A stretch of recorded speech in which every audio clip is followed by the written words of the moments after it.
This is HNNCast with your host, Space Rogue. The Hacker News Network, and this is HNNCast for the 4th week of June 2009. Our top story this week. Advertise with HNNCast. Sponsor and advertiser package is available. For more information, contact sales@hackernews.com. Defense Secretary Robert Gates has announced a new cyber command as part of the NSA. The new command will be tasked with protecting the country's military networks. Civilian networks will still be handled by Homeland Security for now. The new command is meant to begin working by October this year and to be fully operational by October 2010. No mention has been made of offensive capabilities yet.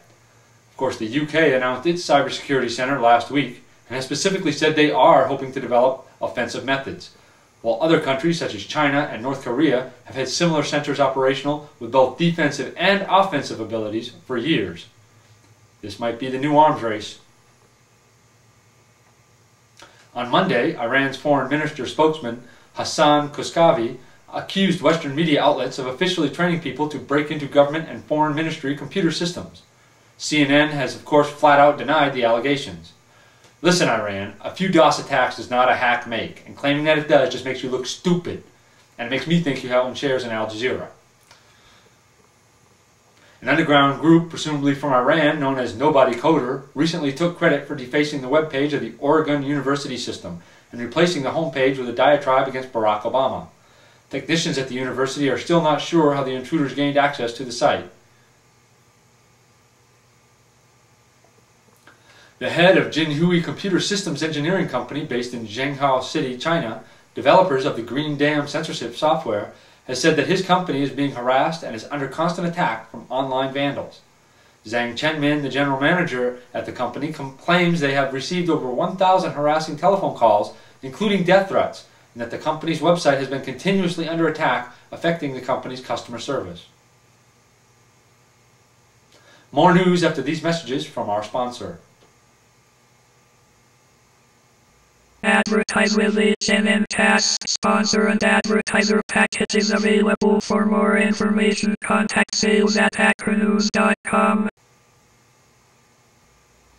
Twitter is becoming an increasingly favorite target of malware spreaders. The most latest attacks take the form of fake email that says, "Your friend has invited you to Twitter." The email then asks the user to open an attachment under the name invitationcard.zip. Of course, once the user opens the file, they are infected with a worm that attempts to send out mass emails. Another recent attack uses compromised Twitter accounts to post links to porn websites. The porn claims to require a special codec, but once you download and attempt to install it, you have been infected, and this one infects both Macs and PCs. It is still unclear how the Twitter accounts are becoming compromised, but it's generally thought to be phishing attacks. Just remember to watch where you're putting those passwords, people. Someone may get hurt, even you. New details of the TJX credit card breach have emerged from sentencing memoranda filed by prosecuting and defense attorneys in the case. At least one of the people convicted in the recent TJX breach had more cash than he knew what to do with, spending 75 grand on a birthday party for himself, while at the same time the person actually responsible for the technical aspect of the breach received nothing for writing the sniffing program used in the attack. Just remember, if you're going to do bad things, get paid first. Fun to do bad things. In addition, TJX has recently agreed to pay $9.75 million to 11 states' attorneys who settled charges brought against it due to the breach. Jeremiah Grossman, CTO and founder of White Hat Security Inc., wants to legalize attacks on government and military computer networks.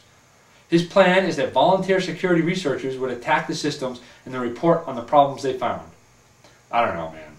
I find it hard to believe that there are enough highly skilled security researchers willing to work for free just because it's Uncle Sam. And don't forget, you still have to keep the bad guys out. And now a few quick stories that we found this week. The website of the local government in Xishao in Hubei province, China, has been defaced after major public unrest over a suspicious death of a 24-year-old man.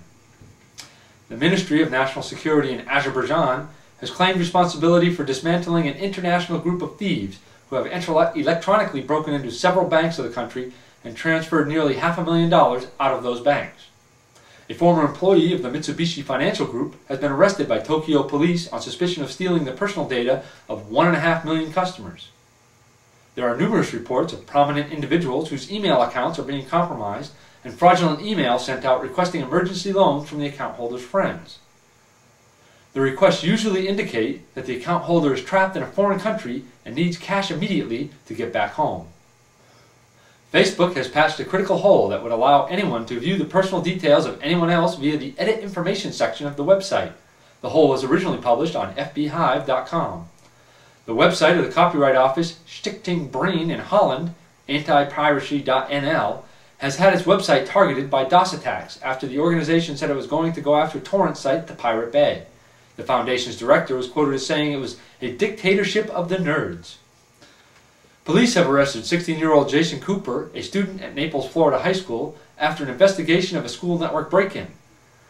This led them to the discovery of child porn on the student's computer. Tour Camp is taking place next weekend, July 2nd to the 5th, at the Titan I Missile Silo in Moses Lake, Washington. Registration spots are still available at the pre-registration pricing. Prices go up pretty substantially at the door, so get your registration in now. And the last story this week is a little poem found by semantic researchers embedded in the comments of a malware they were investigating called Ringbot.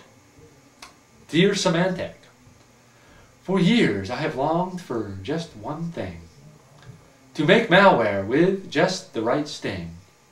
You detected my creation and got my domains killed, but I will not stop, I can rebuild. Well, that's the hacker spirit for you, and I'm Space Rogue for the Hacker News Network. For more information about the HNN Quickies or any other stories we reported on this week, be sure to check www.hackernews.com. If you have news that you think we should report, send it to news@hackernews.com. Check back next week for the next installment of HNNCast. This has been Space Rogue for the Hacker News Network. It's fun to do bad things.